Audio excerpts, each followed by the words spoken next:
On their own, the best motherboards for gaming aren't going to do too much for your frame rate, but they do widen your options for cutting-edge components and guarantee stability for whatever you're doing. For those who want to overclock as well, getting one of the top motherboards is a must, as it will make you overclocks more stable and likely more effective. Hello guys, today's video we're taking a look at the 5 best gaming motherboards of 2022. And if you want more information, we also put the links in the description box down below. Thanks. Starting up our list with number 5, we've got the MSI MG B660M Mortar Wi-Fi DDR4. As a slightly more affordable Alder Lake option than some of the Z690 boards out there, but this MSI MG B660M Mortar Wi-Fi DDR4 sacrifices some of the luxuries, yet still touts an impressive feature set. Not only are we looking at a great power design, but this little micro ATX board manages to fit 8 USB ports on the back panel, including one USB 3.2 Gen 2 Type-C and a bunch of internal headers on the board itself. There's no overclocking capability or DDR5 support here, but seeing as it's one of the more affordable routes into the Alder Lake platform, it makes sense to go down the DDR4 path. There's a DDR5 version available in the UK, but we've not been able to find it in the US. One obvious thing missing from the feature list is the support for PCIe 5.0 graphics cards, although seeing as no such cards currently exist, that's not the miss that you might think. Everything else is present and correct though, including a reinforced X16 PCIe 4.0 slot for the GPU, another full-length slot running at X4, and then a final, short PCIe 3.0 slot. The fact you get a pair of PCIe 4.0 M.2 slots for your drives will be plenty for most users as well. You also get 2.5 gigabits per second networking courtesy of Realtek and Wi-Fi 6 support from Intel. Your top Z690 boards offer 10 gigabits per second Ethernet LAN and Wi-Fi 6E, but for our purposes that is another one of those luxuries we can afford to ignore. When it comes to performance, the switch from DDR4 to DDR5 doesn't make a huge difference, and if we're talking stock CPU performance, the same can be said for the switch from Z690 to B660. The 14-phase power design is configured so the V-core itself gets 12 phases, and combined with the 68 stages, that means the MAG B660M is able to keep a stock clocked Core i9 12900K running at the same level as it will on far higher specs Z690 motherboards. There is, however, a drop in gaming performance with the B660 boards we've tested so far, so this chipset may not be the perfect option for a gaming PC if you're aiming to squeeze the absolute most from your components. It has to be said, though, that the difference is slight and only really noticeable with a super high-end GPU and CPU combination, and even then only at 1080 pixels. The MSI MAG B660M Mortar Wi-Fi DDR4 is a quality little micro ATX motherboard, and it's impressive that for under $200 board will still run the i9 12900K at its stock settings. Overall, this is an ideal board to build an affordable, small form-factor gaming PC around, and our only real issue is that there are a few DDR4-based Z690s at this price level that might offer a little more for your money. Next up at number 4, we've got the Gigabyte X570S Aorus Master. The original X570 chipset is starting to show its age, but there's a subtle difference with this motherboard. That S stands for silence, and unlike many of the first-generation X570 motherboards, this one doesn't require active cooling to keep it running smoothly and coolly. Gigabyte's X570S feels like an old dog that's learned some new tricks. The fact that it comes with 4 M.2 slots alone is impressive, along with a decent heatsink that makes really the cooling all around gets a thumbs up from us. Gigabyte deserves credit for continuing to use finned VRM heatsinks, which add a lot of surface area. They're proof that it's possible to blend function with form. A 14-phase VRM with 70 AIM MOSFETs is enough to power a 5950X Coolbyte LN2 with headroom to spare, which means users of ambient cooling won't face any issues. Gigabyte's audio implementations usually impress, and the X570S does again. Purists will swear by discrete DAC, or third-party solutions, but with a decent ALC 1220VB audio codec and ESS Sabre Hi-Fi 9118 DAC for headphones, along with Chemica and WiMA audio capacitors, gamers listening to bullets and bombs rather than Bach will be happy. The rear in and out port is fully featured, particularly when it comes to USB connectivity. There are 12 ports consisting of 4 USB 2.0, 2 USB 3.1 Gen 1, 5 USB 3.2 Gen 2, and a single Type-C USB 3.2 Gen 2 port. Something has to be done about that ridiculous USB naming scheme. That's a story for another day.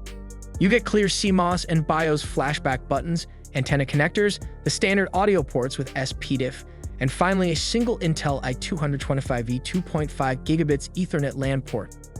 The X570S Master proved to be quite strong under multi-threaded loads, while its single-threaded performance is about average. Gaming performance is bang on where we expect it to be, within the margin of error. It also showed itself to have strong M.2 SSD performance. In the end, the only real knock against the Aorus Master is that it only offers a single 2.5G LAN and lacks 5G, which is a bit of a bummer. The Aorus Master is still keeping AM4 and X570 relevant, thanks to its many USB ports and storage options. Even at $400, it's got enough features to justify the higher price point.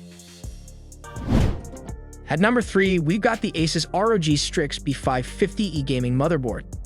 The Asus ROG Strix B550E is the same price as plenty of X570 motherboards, but it's a premium motherboard with all the trappings you'd expect from Asus Republic of Gamers stables.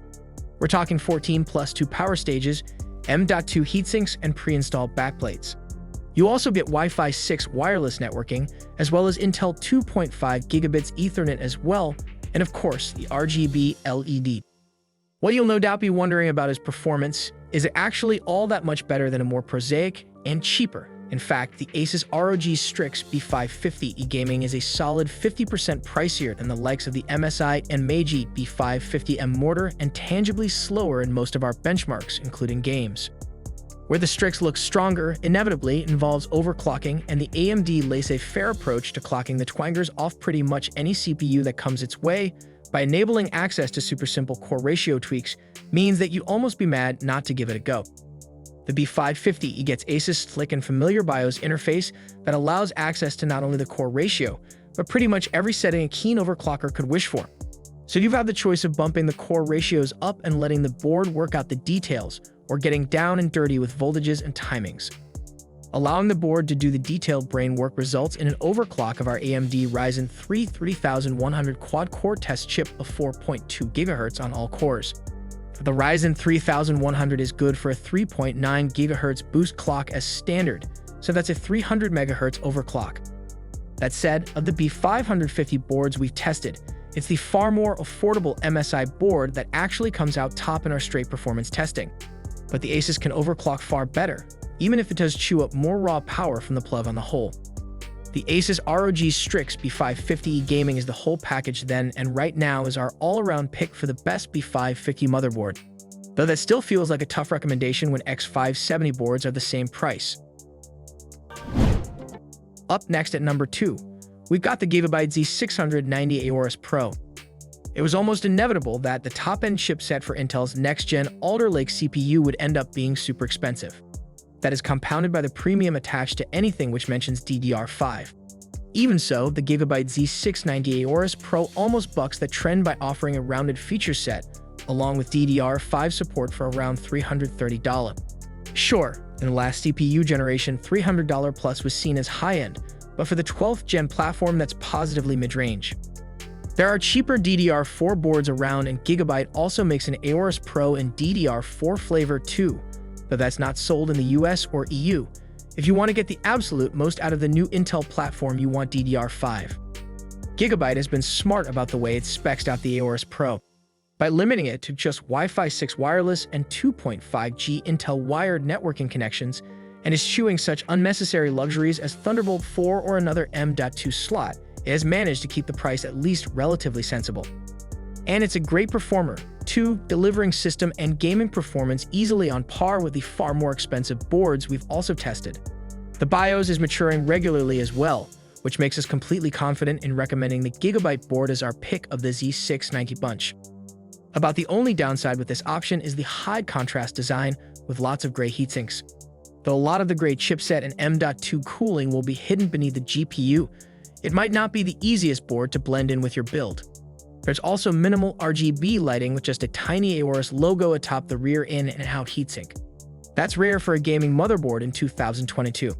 There are 4 RGB headers, though with 2 of them being addressable, so you can still add plenty of flashy illumination if you really want. Gigabyte's Z690 Aorus Pro sits in a genuine Alder Lake sweet spot, where it offers good value for money and a nice, rounded feature set. Features such as Thunderbolt 4, a 5th M.2 slot, or 10G LAN would add considerable extra cost, which is hard to justify. With plain Wi-Fi 6, 4 M.2 slots, a strong VRM, and loads of USB ports, most gamers will be happy. And at $330, you'll have a few dollars that you can put towards the scarcer things, like DDR5 memory or a faster GPU. The last product on our list is the Asus ROG Strix X570 eGaming Wi-Fi 2. This isn't the most capable AMD motherboard, but you likely won't require all the additional features that come with splashing out on the most premium motherboards around. AMD has used the AM4 platform since Ryzen launched in 2017, and the X570 is the latest high-end chipset from the company. This platform will support not only Ryzen 3000 processors, but also the new 5000 series as well. It's possible to install up to a maximum of 128 GB RAM using the 4 DIMM slots provided, though the likelihood of you requiring any more than 32 GB is a stretch, since only intensive workstations that handle huge files need such large amounts. The best part about the ROG Strix X570 eGaming Wi-Fi 2 is the high-quality components used throughout. This is one of the more critical factors in choosing a motherboard and a solid power delivery setup. Capacitors and other performance components should be part of a premium batch for enhanced reliability and better support for overclocking. The rear port selection is pretty good for 2022 as well. Asus included DisplayPort and HDMI for Ryzen CPU with integrated graphics, 2.5 gigabits LAN, optical SP-to-out port 7 USB, 3.2 Gen 2 type of ports, as well as an additional USB 3.2 Gen 2 USB-C port, so you can easily hook up all your favorite gaming accessories and then some. You've also got RGB connectors, pump headers for water cooling, 2 M.2 slots, plenty of SATA, and enough PCI slots to install all your favorite sound cards. It's not a budget motherboard, but you do get a lot for the money here. And because it's using AMD latest chipset, you will be able to take advantage of the PCIe 4.0. In the end, with the high-quality components, some serious heatsinks for the VRM, and the best chipset from AMD, make the Asus ROG Strix X570 eGaming Wi-Fi 2 is one of the best motherboards available for AMD PC in terms of value. Admittedly, it doesn't deliver all the features you'd find in enthusiast-grade boards, but this is about as good as you can get for a desktop motherboard.